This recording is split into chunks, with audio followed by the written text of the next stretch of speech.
مجیب الرحمان شامی صاحب سے کہ وہ آئیں اور آج کے دن کے حوالے سے اپنے خیالات کا اظہار کریں. جناب مجیب الرحمان شامی صاحب.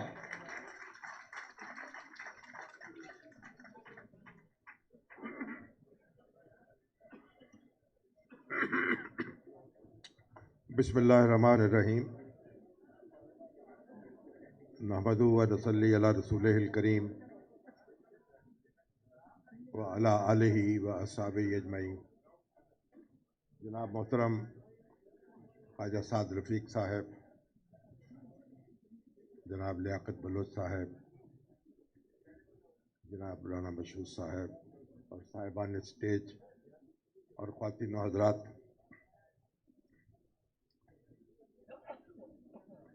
خواجہ سعد رفیق صاحب نے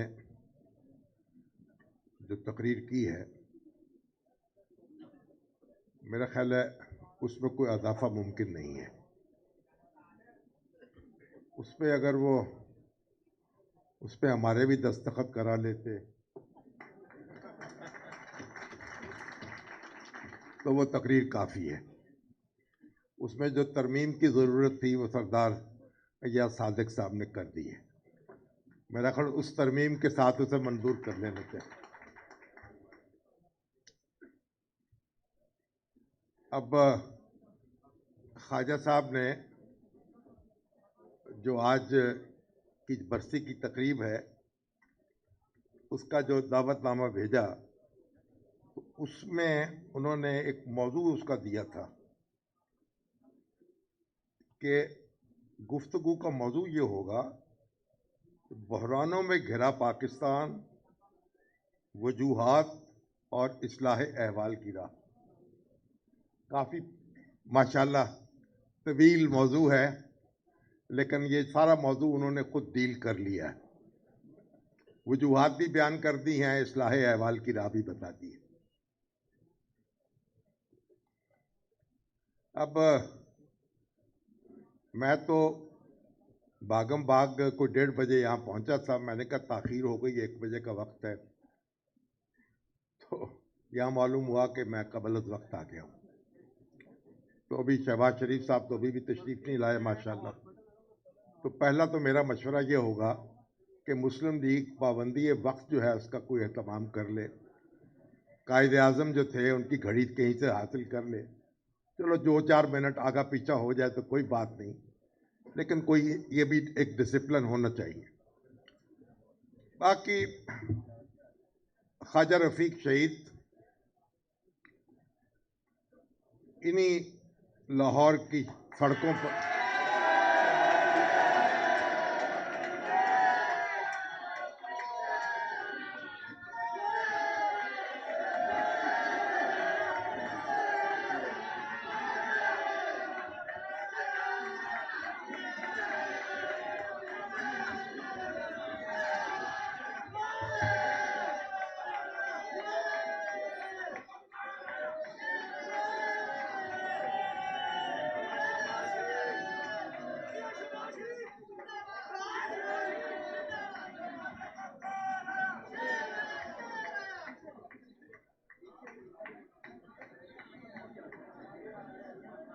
تو شہباز شریف صاحب، میں تو شہباز شریف صاحب کو یاد کر رہا تھا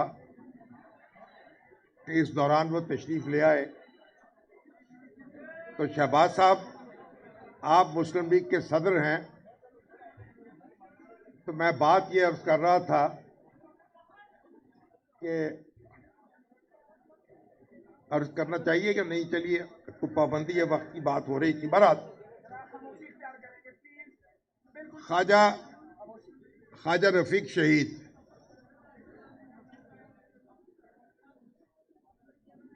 جس دن انہیں شہید کیا گیا، پیپلز پارٹی کا جو دور اقتدار ہے اس کا پہلا سال مکمل ہوا تھا، 20 دسمبر 1972. اور اسی سڑک پہ مال روڈ پر چند قدم کے فاصلے پر ان کو گولی کا نشانہ بنایا گیا. میں تو اس وقت